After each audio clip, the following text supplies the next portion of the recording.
Welcome to Brain and Vat. We are delighted to be joined by John Vlismas, who is regarded as one of the greatest comedians in South Africa. So we've done a lot of philosophy of comedy on the show, and we thought, we get philosophers to talk about it. Why not get an actual comedian in? What's nice about John is that he's got a really good philosophical spirit as well, and has retired from comedy. So you're going to get the ruminations from someone who thinks that you can ascend from the realms of being a stand-up. And instead of asking John to start with the thought experiment, I'm going to ask him to start with a joke. Right. So there's this concept called African time, which is basically a racist idea that black people are always late. And when they're late, white people go, oh, African time. My feeling is that before we got here, everything that was supposed to happen happened. Then we showed up and took away hope. So then we blame people for not showing up on time for their own oppression. It's a devil's knot, isn't it? I think. Shame. I'm late for a beating. I must go. I wouldn't like my beater to think poorly of me. Which, that's my joke. It's a consequence of growing up in South Africa. So, John, it's interesting because you're using comedy as a political tool there. And I think comedians often do this. Do you think comedy is appropriate for sort of woke versus right-leaning debates, culture wars, or do you think it's a problem, it's incendiary, it pushes people in the wrong direction? Like, what's your views on how sort of comedy can make or break politics? I hope it's funny. Whatever the other analysis is, it's like, because we can overanalyze this, and I like what Mark said in the beginning. You can be a philosopher as much as you want, but if you've never done the Late Show at the Comedy Store in London, like, I don't really care what you think about comedy. Sometimes it's survival. You just got to get out of the room alive. And that's also happened. Someone really hates you and they throw a full beer can at your head. An empty beer can means they hate you, but not enough to waste a beer. When it's full, they want to hurt you. I think there are many flavors of comedy. I'd hate to say that every comedian is under the same obligation. I think there are comedians who can do jokes about their jerseys and they're kind of harmless and fluffy. And I guess we should let them live, that's fine. It's not for me. I like humor that gets under the cuticle a little bit and touches nerves, takes us into a bit of a dangerous space. I read a study of laughter, which explained that some primates walk towards the threat and when everyone else is walking away in the troop. And it causes this nervous chatter amongst the other members of the troop, watching that one walk towards the danger. And there's the author theorizes that that's the origin of laughter, is this kind of nervous relief. So for me, the dangerous comedy or the political, the incendiary, it courts that danger and then it elicits relief. It's the letting off the pressure valve. Because talking about the stuff doesn't kill us. Most of the time, I'm talking about in a comedy environment. I'm not talking about at a, charged rally. But luckily, there've been very, very few shootings or stabbings or bombs going off at a comedy gig. So there's a lot. There isn't much evidence that happens a lot. So I'm quite excited about that. Yeah. You don't get comedy suicide bombers. I feel, for me, I like comedy it's provocative and dangerous, but I also understand that sometimes what people want is sort of, low-level stereotypical race jokes because it just unites people quickly and without too much thinking. It's like the Pringles on the couch of comedy. You can get it quick. I just always liked the stuff that was a bit more, a little more high stakes. I like your idea of thinking about comedy as a steam valve. One of the arguments for allowing offensive speech is that if you suppress it, those feelings are going to bubble up. And at some point, you're going to have real acts of violence. And the speech allows people to sort of let off steam without, blowing someone up. And comedy feels like an incredible space for that because you've got the mob in the crowd. You've got someone who's playing with their emotions, taking on this journey, building up, feelings of anger or of rage, and then, popping the bubble and having this wonderful laughter. Often playing interesting characters. Sometimes the comic will adopt a line that's sort of hateful, so you can attract a lot of rage from your audience on purpose, and then you can flip it on them, and you can say, "Gee, you guys have been playing along with me. You're a bit complicit here," and that can invite self-reflection. What are the techniques that you think a good comic uses in the crowd? Yeah, so I think that's it. I call this thing prejujitsu. It's like you use an audience's bias against itself, or its own bigotry. Like, because ultimately it's like it's a paradox. Someone who's easily offended is generally a bigot of some kind. You just got to uncover what kind of bigot they are, that they've got this big sensitive area. And I think a good way for me is to drag people down a sort of road. It's not even dragging; it's kind of using their own momentum. You take them down a road, and they're like, "Oh, we know this road," and then, "Hey, we're all with you." And then you just flip it on them.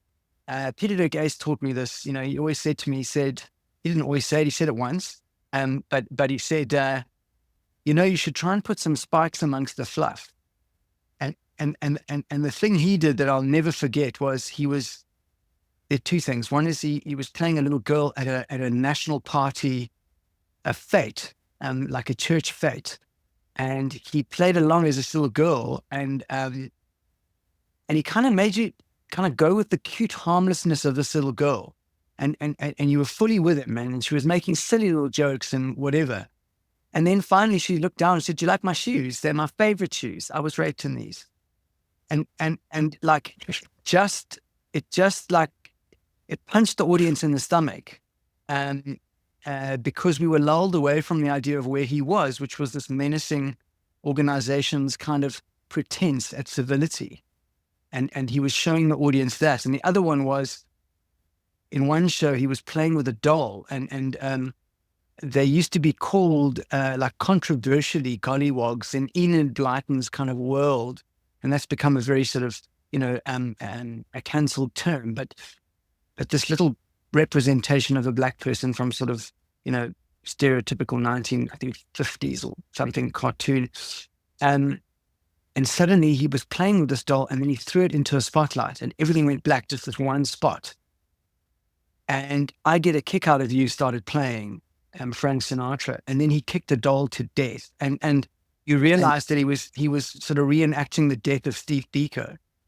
And then, like, he would find a way to end that, beating to death, and come out of it and lift the audience again. I saw the little girl. I didn't see the Steve Biko one. He explained it to me, and I never forgot that. It made a lasting impression on me. I don't think everybody has to do that. But Peter's sense of responsibility as a satirist never wavers. He never misses an opportunity to bring you why he's doing this. And so he's a much better, and he's a real satirist. I don't know if I ever got to that level, but Peter taught me something in those days, which I've never forgotten. And I really respect that about his technique. Because you do lull people in, and you just let them ride on this kind of stream of, this is gentle entertainment, and now I'm going to fuck your heart up in a second. And then I'll put you back. But I needed you to go there for a minute just to remember what we're actually doing here. Yeah. So I found that fascinating. When Mark laughed at your red joke, there's a very interesting question to be asked. So some people would say red jokes are never funny. It's not a proper topic for a joke. There are certain things we cannot joke about, we should not laugh about. Other people say differently. So they think that every topic is up for laughter, and that maybe in the seriousness of that topic, in making it work about it, there's some sort of transmutation that happens. And that's quite magical to me in the sense that I don't really understand it, but intuitively something does seem to happen. And I'm curious what you think happening in those moments. Yeah, so, I think it's such a good question, because what's lying in there is everyone's responsibility in a comedy environment. So there's an audience, there's the comedian, there's observers who are watching digitally now after the fact, snipers, I like to call them. And so for me, it crossed my mind that Mark laughed. And then what I'm learning in my own life is to observe rather than to decide. So I don't summarily decide what Mark's experiencing, because I'm actually not Mark. Funny, but I'm not. So I see that it's my favorite kind of laughter, because it's almost like it's not voluntary. It just occurs. Now, whatever place that comes from, I'm less judgmental of now. I know it is necessary. I don't know necessarily why, but I love it when people cannot contain their reaction anymore. I love that kind of comedy where the laugh is an explosive. It comes from somewhere deep. I don't mind where it started its journey, what it was labeled, but it explodes out of people. Sometimes it's relief. Sometimes it's recognition. Sometimes it's shock. Sometimes it's like, I can't believe that he said what I was thinking. Like, that was brave. And it's sometimes just support. So I try less to apply the rules as I get older, and I try and simply create the environment and hope that we can contain it as a group, because whatever gets said here, this is not real. It's not real. And I want to get onto that, because based on your earlier question, sometimes comedians forget their place, which is why I insisted in the beginning, it's got to be funny, because that's my first job as a kid. That's in my job description. But now we're becoming like social oracle, commentator, thought leader. Fuck, we really are leaving our beerskraal. You know, we're moving out of our realm, and people have paid money. It says comedy on the poster. They all face the same way. There's artificial lighting. There's artificial sound. There's a person normally who tells you that you're about to see. So there are a lot of cues that this is not reality. And so I hope it's a space where inappropriate reactions are as welcome as inappropriate comedy, because I think that's the healing. That's the thing we come in for, is that kind of hooting, screaming, cheering. You know, we used to have to slaughter, and I know we didn't kill Christians much. The Romans, they had an appallingly low hit rate on Christians in the Colosseum, according to the, publicity versus reality. But the Lions were shit at killing Christians. But it's just the truth. But we used to have to kill people or animals to get the same kind of. Now we can do it with words, and I love that I will always try to make sure, not that I'm doing it much anymore, but I suppose some of the work Mark's doing is some of the work we did together without knowing each other on free speech, keeping that space safe for people to fuck up, and have an inappropriate reaction. Because why is the humor allowed to be inappropriate, but not the reaction?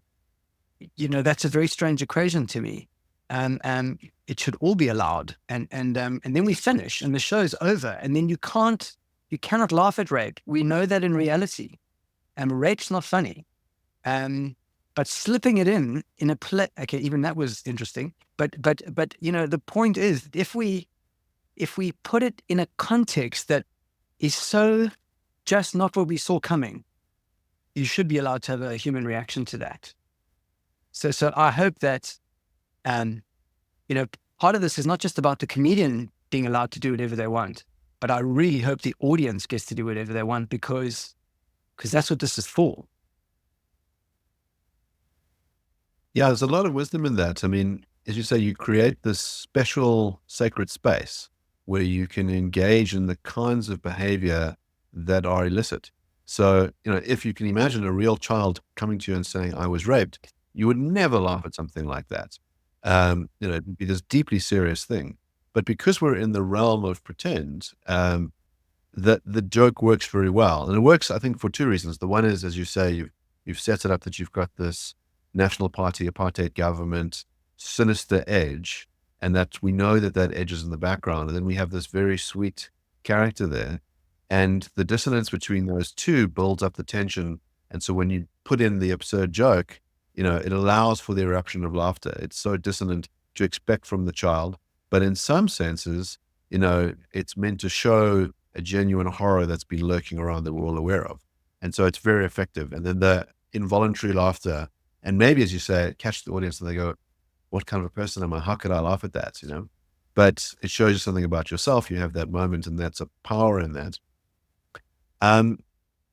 I mean, one of the things that our American audience might not know about Peter Dirk Ace, he had this incredibly long career, and would dress in drag. And one of his most famous characters was an old lady called Evita Bezuidenhout. And what was so clever about the character was even during the staunch censorship regime of the apartheid government, Evita could kind of glide in and out of these different social circles and charm these National Party politicians. And, one of the strongest memories I have of, the fall of apartheid was Evita ran this show where she would go and interview, the old government and the new government, and very playfully kind of tease them. And this idea we're in this super serious moment in South African life, like, people thought we were on the, brink of a civil war. And the comedians played this huge role in bringing us through that transition. Now, I think there's something interesting going on in the sense that comedians, without a doubt, in South Africa in the 90s played an enormous role in that healing, in that sort of, pulling us through this difficult space.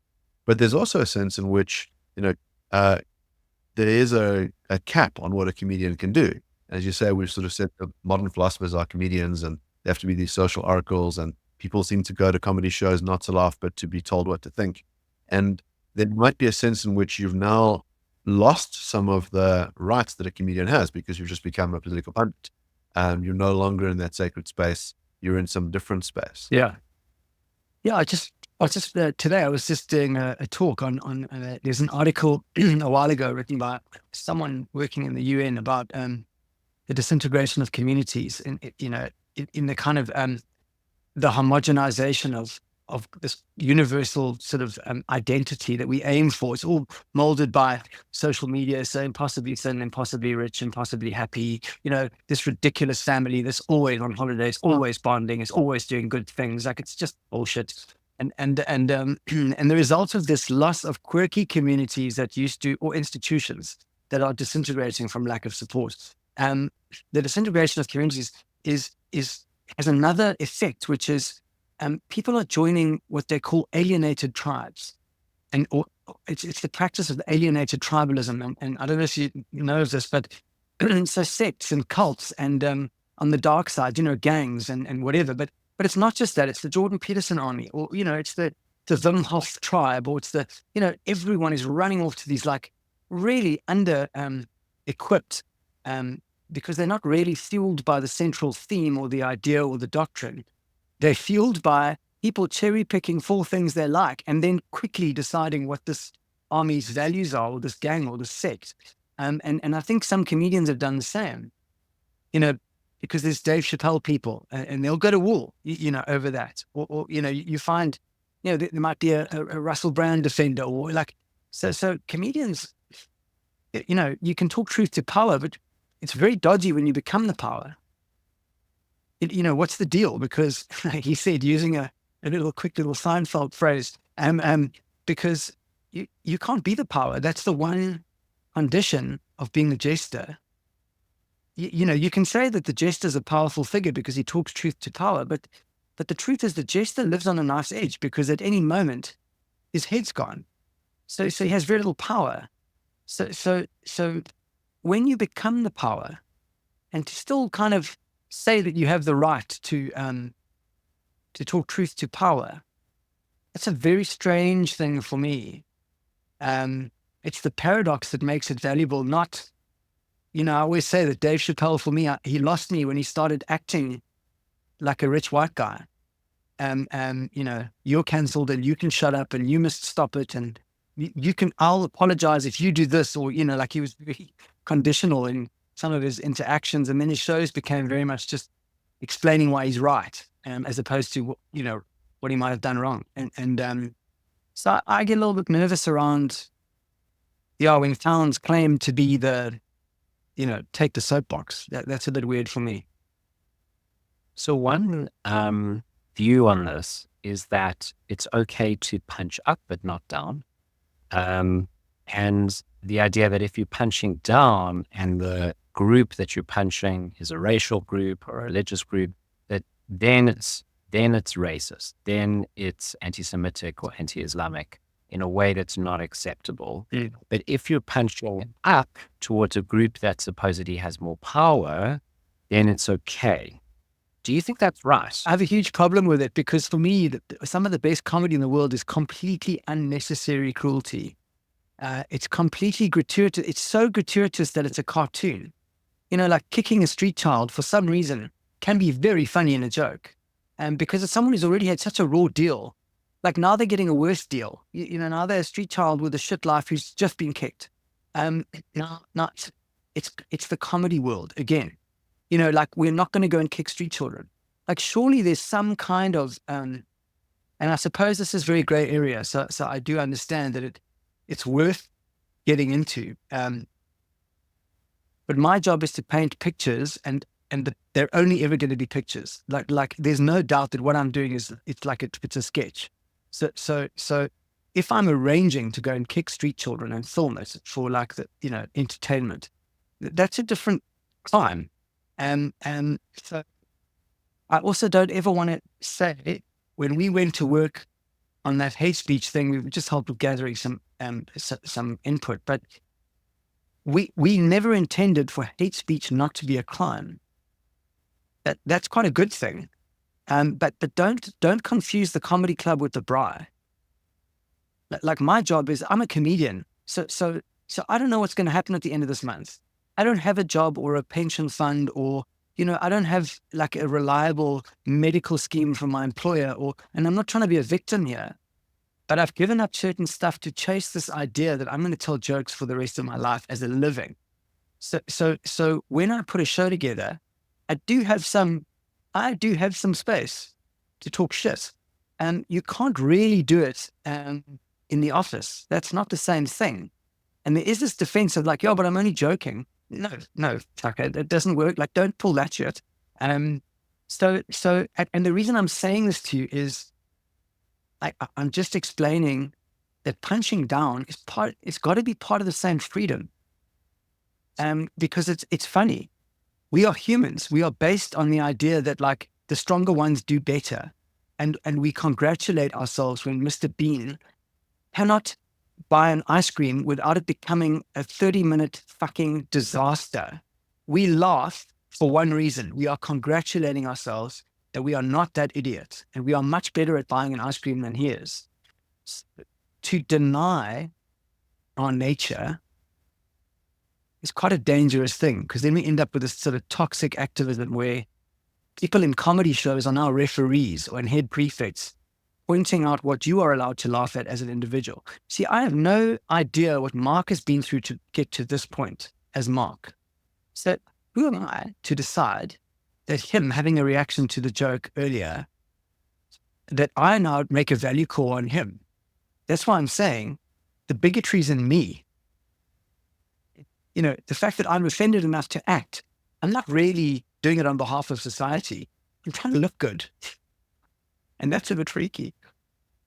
So yesterday I went on a date, and my date halfway through received a message from a friend, and he said, this is from his friend, and it's a terribly sad story. His grandfather died 2 weeks ago, and now his grandmother has just died sort of a broken heart. And I said, oh, that's terrible. And then a few months later, he said, yeah, and earlier this year, his mom got diagnosed with cancer. And I laughed. And I said, he said, it's quite a year that your friend is having. And he was horrified that I laughed. And I said, no, I'm not a terrible person. I recognize that something terrible has happened to your friend, a series of terrible events that eventually it almost becomes absurd. And there's lots of comedy that's been based on this idea, sort of, as you say, the cruelty that can be involved in jokes and the funness of that. Take Notaro she did a routine where she talks about just the series of horrendous events happening to her that year, culminating in 2 days or 3 days before she stood up to give that event, her mother died. And it's hysterical. The routine is hysterical and deeply sad at the same time. And she continually switches these modes between sadness and funniness. Yeah. And it's fascinating. It's fascinating how our emotions bounce. Yeah. I love those kinds of performances that do that. As my dad died, Mark, I think I told you this, but as my dad died of cardiac failure, and it was a gradual manifestation of cardiac failure. So over 18 hours, his body shut down. We'd been with him for 5 months. He was bedridden. He had a stroke. And so we were alerted that he was now in the final part of the process. And so he would lose consciousness and he would die. And there's nothing that you can do. So my mum, my sister, my daughter, my brother, we all were around him. And there's a really, I don't know, for anyone who's never seen it, and I love my dad. I mean, we were very close. And so as your body shuts down, it's kind of a really gruesome process, because essentially you die from your extremities. And so your cells die and your tissue dies, but you're essentially still breathing, and so the first thing I noticed was that, like, I looked down and I see that his feet were going black. And I immediately had this, I couldn't stop it. I saw this image of the body having like a meeting going, fuck, dude, have you seen what's happened to Brian and Jeff? It's like, what the fuck? Don't look down, don't look down. And then eventually my dad died, and he had that last sort of rattle of air coming out of his lungs. And then he was dead. And I'm not kidding when I say that the first thing that happened was my mum looked up, like just a small person. She looked like a little bird. It was just lost. And she looked around the room and nobody said a word. And she looked at me for something. And the first thing I said to my mum after my dad died, over his body, was, Mum, I think it's a bit soon for Tinder. And I don't give a fuck what anybody says about me having said that over my dad, except for my sister, who looked at me and just mouthed the words, what's wrong with you? I mean, a wonderful friend of mine who's very spiritual and just a beautiful human being said to me, she said, you know what? It's like you honored your father with your highest form of reverence in that moment, which was irreverence. There is something deeply personal and triumphant about being able to understand the finality of what's happened and the futility of treating it as a defeat. There's something so powerful. And I saw the rabbi earlier today. I have a friend who's a rabbi. It just happened. We met on a plane, and it just happened. But he's openly a rabbi. We were talking about that humor systems that come out of suffering are so poignant to that point of yours about the sadness and the joy. There is incredible pathos in Irish humor, real Irish humor, not the kind of stereotypical take the world has. But when you're in Ireland, the humor is lyrical and it's laden with pathos. I think we all understand that Jewish humor is one of the epicenters of pathos-laden humor, Russian humor as well, and often quite dark with incredible moments of light. So I've always gravitated towards that kind of humor where it sort of blooms where it's needed. And what I never said about that situation was my mum looked up at me. She didn't know what Tinder was, but her first question after my dad died was, do you think we can still get that Domino's pizza special tonight? But in those moments where I don't care what anyone says, and I wrote a show about, I reenacted my dad's death like for every night for 6 weeks. And it was a mix of really funny and really sad. And nobody could tell me it was inappropriate because it wasn't their dad. And I said that to people. I'm like, oh, it's so offended. I'm like, oh, fuck you. It wasn't your dad. And I never mentioned your father. And that's how we do things in my family. But the overwhelming majority of people saw past that and saw what was really going on. So in some ways, there is that humor that I would consider to be almost like sacred dark humor. And it doesn't come from a neat, ordered, structured, like I'm really going to nail this. It just comes from a really visceral, it's a pure but really messy place, I think. And I think it's important because we need to show death the middle finger. We need to show those that have threatened us with like the end, that we're not going to end, fuck you. And even if we do, we're still not going to take it seriously, because you don't deserve that. And I quite like that. Yeah, there's an enormous power in being able to grieve and laugh, that there's a closure in it, that gallows humor seems particularly important. You find the kind of jokes that lawyers tell and that doctors tell are particularly dark because we spend time in the trenches seeing terrible things. And one way to move yourself through that is to laugh.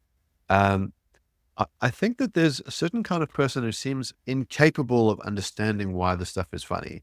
I remember dating a girl who just was horrified that I find dark humor so enthralling. And I said to her, you don't have a sense of humor. She says, what are you talking about? I laugh all the time. I said, what makes you laugh? She says, well, I got sent a video of a whole bunch of like baby pandas going down the slide, and that's hilarious. And I thought, we probably shouldn't be dating anymore. Yeah. But there's a certain kind of person who seems incapable of doing the abstract moves that are required to understand a joke, that they might have a sensation that they confuse with the logic of a joke. So I enjoy seeing the pandas, therefore that's funny, is very different from how I'm wired, which is that I can see the majesty in the joke, where your expectations are set up and then how it gets wished away from you.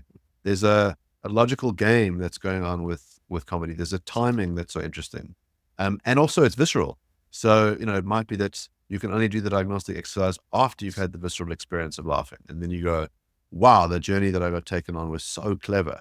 And takes you on a mature journey, as you say, like going through very dark places. I mean, there's a reason why, Jews dominated the comedy circuit in the States for so long. You faced the horrors of the Holocaust in the 50s. You know what it is to suffer, and maybe it opens up your spectrum in terms of what you can do, that when things get very dark, you can move in the opposite direction as well. Whereas if your life is kind of vanilla, you can't be that funny. Yeah. It's like desperate suffering is like the ayahuasca of the comedy world, it just blasts your things open. I don't know, like that thing on your date. I mean, there's so much about this person. I just want to know, like, is there like do they make voodoo doll? What the fuck? What happened to that person's life? Did they actually finger bang a leprechaun? Like what happened on Friday the 13th? But on a date, I mean, do you need to bring it up on a first date? Like, who shares that on a first? Like, this person died doing this, and this is not even them. It's someone else. It's like, are you a death addict? Are you like in a support group for, like loss? It's crazy. And I judged him for not finding it funny. So when I laughed and he judged me for laughing, I thought, okay, but why don't you find it funny? Or why don't you see my perspective that it's funny? It reminds me of a couple of jokes that I, because you take it to a ridiculous conclusion. That's one way of doing a joke. So this person is really just, swimming in debt. It's remarkable, and it's a coping. I mean, I don't know that it's your job on a date to comfort a friend of someone who's like, how much proxy can there be in this repeated trait? Like, this person is literally dining out on this person's family dying out. It's wild. It also generates comedy, right? So, my reaction is not to be, oh, shame, oh, shame. Yep. Because I think that's the other thing, right? What else can you do if you're a self-aware ad on this rock? I don't, I think that guy wrote the book Infinite Jest, killed himself, David Foster Wallace. That's a perfectly valid take, I think, on how crazy this all is. I mean, do we need more diagrams? Do you need another flow chart? Is there really another academic paper? Like, when you die, you're going to say, fuck, I left out those 3 papers. I should have read them. Fuck, I would have had a better, before I go, Or can you just go, well, fuck it. This is the most ridiculous way to get to an ice cream ever devised in the cosmos. Like, fuck it, So there's certain kinds of horror movies that are deeply, deeply funny. The way that the killing happens just elicits belly laughs. Now, I'm often the guy who's belly laughing on his own in the crowded cinema, and other people are kind of recoiling at how could you laugh at that? But I know that I'm not alone in the world, that other people find horror quite funny. And, Jason's very fond of telling me how Stephen King sees the root of horror as in comedy. Um, do you think that comedy is the kind of genre that borrows from other things? I mean, the sort of famous Beckett line is that the difference between comedy and tragedy really is just time. That there's certain things that you can't laugh at because it's too soon, and then eventually we have enough distance from it that it becomes hysterically funny. Yeah, sure. I mean, it's so funny you say this because I always used to say, great comedy is horror's neighbor, like it lives next door. And I haven't really thought about it. Like, I mean, I hear you, and I think the absurdity of it, and the horror movie. I would generally be the one trying to do a commentary on the horror film, the whole way through. There's a connection, and I think again, I think comedy goes where it's needed. I'm trying to think of what the roots might be that that are kind of similar, but perhaps it's just an acknowledgement of the whole situation. What we are capable of, possibly it's ridiculous. It is ridiculous. I mean, I in some ways, when you see it, it's almost too much. I'm thinking about the horror side now. Like but I think there are people who just don't allow themselves to see that. It's like, I have this little thought experiment that I do. I think I told you about this, Mark. But so like when I work with groups at the school, I start off by just saying, okay, so we're going to start a community. We're going to live in this classroom now. So we've got some food, we've got some water. We're going to make a thing. Let's get some rules going. So I just say, I'll tell you what, I'm going to propose a few things. Let's vote. If you like them, we'll adopt them. If not, we won't. So I just say, okay, can we agree that we're not going to harm children? And they will go, yes, that's brilliant. Okay, good. So we adopt that. Can we agree that nobody will take anyone's property unless they are given it by the owner? Okay, we agree. That normally carries, that's fine. We then get a bit more abstract. We say, well, you are not allowed to bring a complaint to this community if you have a solution. So if you can solve it, you're not allowed to complain about it. Yes, they agree. And then I say, if we will not kill animals unless we want them for food or they're trying to kill us. And people generally agree. And then I say, okay, great. So those rules we adopt, that's the basis of our start for our community. I just want to show you where I got them from. And there are 4 or 5 of the 7 founding statements of the Church of Satan in California, the Temple of Satan in California. And then I see people from ABSA or wherever, like panicking. Oh my, what have I agreed to? Like, oh Lord, this is no, we're not doing this anymore. And what I wanted to say is that I think those people don't understand what they're watching, where it comes from. It's just context. And so I think some people have the ability to float above a horror film and just enjoy the context. Because it is goofy. I mean, how often do you get the opportunity to watch several people slaughtered at a lakeside, whatever, in a fake environment, where money is actually being spent on how creative and how timely and how sequential and how orchestrated and how whatever it might be, and this is, and they just see you are okay with slaughter. I want to return to the ethics of comedy and play a devil's advocate for just a moment. I think it's plausible that certain jokes are, I wouldn't say not funny. They may be funny, but they're wrong. And why do I think they're wrong? Well, they might produce quite a lot of suffering. And I guess the simplest version of this would be stereotypical racist jokes with no sort of awareness around context and no awareness of consequences that are repeated over generations. So, in South Africa, we had an apartheid state, and Black people were dehumanized. And one of the methods for doing this were certain jokes that were told about Black people. Now the question, I've got 2 questions. The first question is, Are those jokes wrong? So is there ethics to comedy? Are certain jokes wrong? And then the second question is, how far can we extend that? So a lot of people, when they hear a joke that has some sort of racial undertone, immediately say that joke is racist, just like these other jokes I'm talking about, and they're just as bad. So how far can we stretch it? And if we can stretch it, does that mean that comedy is dangerous? We've spoken about how it can be extremely healing. It can involve an alchemy that is very positive, but can it also be very dangerous in concretizing certain stereotypes and certain dehumanization that happens? Yeah, absolutely. The word that comes to mind while you're talking is laziness. I worry that it's a crime of laziness as opposed to, so yes, and of course, the apartheid, any propaganda machine will use humor to reinforce these, I suppose, established heuristics or maybe tropes. It's a valid propaganda channel, of course, and it's been done in like humorous mags, and it's not just in the performance of it, but the writing and whatever.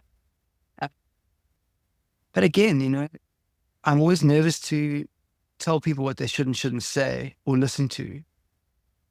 My thing is always to not be lazy. When I've been lazy, I've committed those crimes. It's one of the reasons I didn't want to do it anymore, because when I look back over some of my earlier work, particularly, it was lazy. I was playing for the crowd. You let the mob determine the level at which we're going to operate, which is kind of what they teach you in comedy, like read the room. But laziness is a fucking dangerous thing. I think more damage gets done by laziness than anything else in the world, because that's why most people go with the mob, right? It's the path of least resistance. And it's exactly the same with jokes. You want to get to an audience quickly, try and find the stereotypes and quickly connect like that. I think that my journey was to try and wake up as a comic and consider, like, play that movie forward and just try and think about, why would I do that? I was also lucky that as things changed for me, the audience went with me, which was fantastic. But I also realized that I never had the makings of a mass appeal comedian. I was a bit niche as I got older. My audience has actually slowed down a little bit towards that, because not everybody wants to come to a research lecture on, the history of racism dressed as a comedy show. But I think you're right. And I've experienced that personally. I don't even need to point fingers at other comics. It is dangerous, but for me, it's not about these evil criminal masterminds that want to re-engineer society at a comedy performance level. It's laziness. And that is sad, particularly when someone's got all the other gifts, timing, they're imaginative when they create material, and they can mimic. But for me, what changed it was when I watched a guy walk on stage and just say, "aware," and everyone started laughing. And I'm like, wow, that's not even a joke. That's just, you basically just saying a phrase that reinforces that you come from a particular culture. And apparently that's a joke. That's like really low calorie, comedy. But then who am I to say to that person, you can't do that? It's tricky. So I would say that you're 100% right, that certain things are wrong, but I'd rather call them lazy. So there's a sense in which an ethical fault in a work of art, in other words, it requires you to endorse something really sinister in order to enjoy it, that might make it aesthetically bad, because it's created a blockade for you to be able to enjoy the work for what it is. And so we then think it's a double fault. It's interesting, as you say, that there's certain kinds of jokes that they seem to be trading on something else. There's a wonderful episode of Extras that Ricky Gervais did, where it sort of imagines what would The Office really look like if it wasn't made by him on a small budget, but instead was made by traditional studios. And it's sort of set in this kind of like British, laddish kind of environment. And, the main character that he plays has a payoff line, which is, "Are you having a laugh?" And whenever he says the payoff line every single episode, the audience just loses their minds. And it's such a good commentary on that kind of humor and how much, especially British shows of that time relied on a pale phrase like, I'm the only gay in the village. And maybe it's the kind of thing that elicits a laugh. Maybe it elicits a laugh because there's a sense of familiarity. There's a recognition. The crowd goes, I'm in on this because I know the phrase. There's definitely a point in like early 2000s where the comedy was about making a reference, about pandering to the crowd and saying, I know this thing that's a little bit niche and I think you know it too. And because of that, we can laugh. Yeah. But there's no joke. There's just a sort of like, more of like we're pals thing that's going on. If you think about how comedies have evolved over time, I mean, there was, the typical, like let's say 1940s joke teller. Someone would get up in a suit and, in front of the crowd and they would recite jokes. And, comedians will still get asked now today, like, oh, you're a comedian, tell me a joke. Yeah. But it's not really what comedians do anymore. Right.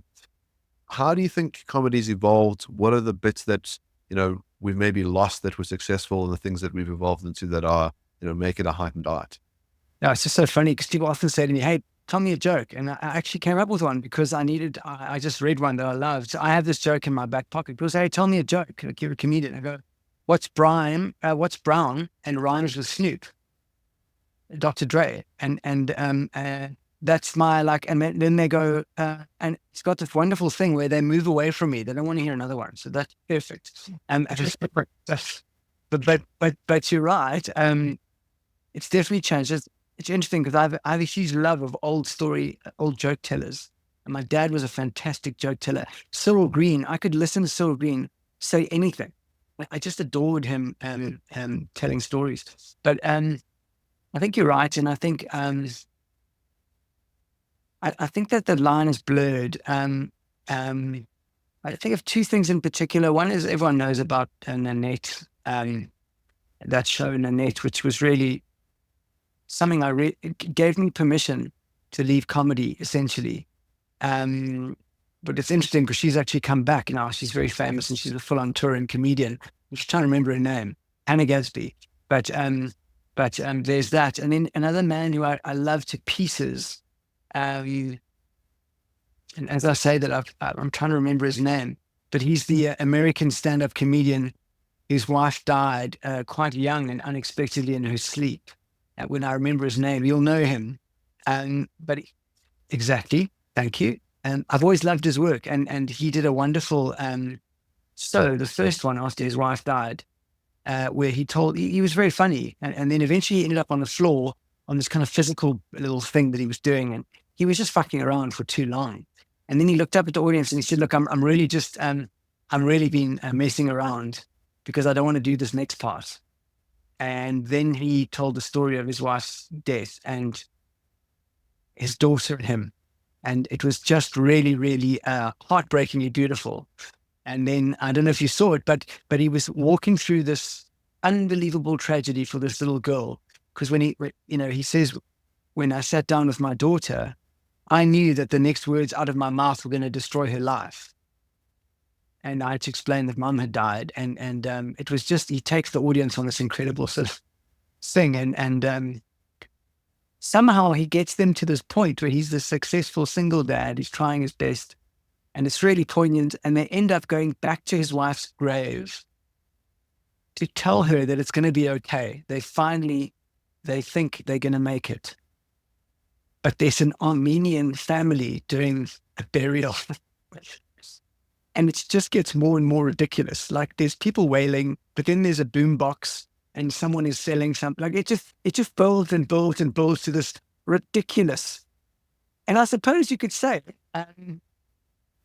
it's in a way racist, in a way, but it's not. It's just this beautiful story. If you were being all kind of, overly picky, but it was just this beautiful thing. And so what I wanted to say is, I think it has evolved, and in the performance space, there's much more room now. And I love that part, the bending of the genre, like that's all cool. It's just when it becomes, gospel, that it really worries me. Outside of that, we're going to make a fake world now. let's have fun. We used to tell jokes. And I suppose in a joke, the strands of a joke often are stereotypes, because we have a stereotypical idea of race. We have a stereotypical idea of what a bar is. We have a stereotypical idea of a waiter's engagement with a couple. We have it's built on a series of generalizations. Whereas here you get this free floating breaking of genres, bending of genres. And I see more and more comedians are doing it. Baby reindeer, like, what the fuck? That was just a very interesting thing. But so I think it has changed. And yeah, I think my sort of forefathers did jokes, the performers from before. And we've lived through kind of watching not only the audience in South Africa change, because that's been a really amazing experience, and the sensibility and the whole national kind of, I don't know, comedy audience psyche, but also the nature of comedy has changed, and that's quite cool. So, by the way, when I was growing up, my parents gave me a Cyril Green book, and I loved it. I treasured this book. I think I was about 8, and there was a gonorrhea joke in there. I knew where I was, but then I found out, and I loved that gonorrhea joke. I don't fully remember it, but it was so funny. And it made me think about text, where the jokes can be conveyed through text. So something Mark and you both mentioned was timing. It's very interesting that those jokes were funny, at least to my 8-year-old self. I don't know if they'd be funny to me today, but there was no timing, because there was no comedic timing, because it was in text. Or maybe there is timing in the way you structure the text. What do you think about jokes in text? So, I've read great comedy writing. When I was a drama student, whenever we got a chance to perform Neil Simon, we jumped at it, because Neil Simon's got a way of writing dialogue that you just know how it's going to be said. So there is some great timing. I think if you read, like you mentioned, Samuel Beckett, there's a beautiful, I don't know, it's a wonderful, it's like this joyous, ridiculous poetry of dialogue, which is great. I don't know that I've ever nailed fantastic writing that's just going to be read as words. I know that I can write for talking, but I agree. I think they're great comedy writers. They're amazing. Do you write your jokes before you perform them? Do you hash them out, or is it dribble throughout? It just depends. I'm not a fan of writing a joke down, but what I have learned is that if I'm repeating the same material night after night, there's some serious editing that goes on based on the audience reaction in real time. So phrasing, I would say phrasing, super important. Actual, like, writing a whole 90-minute script, no. I just create a mind map, and then I have to build. The most important thing for me. So the beginning is between 2 and 4 months of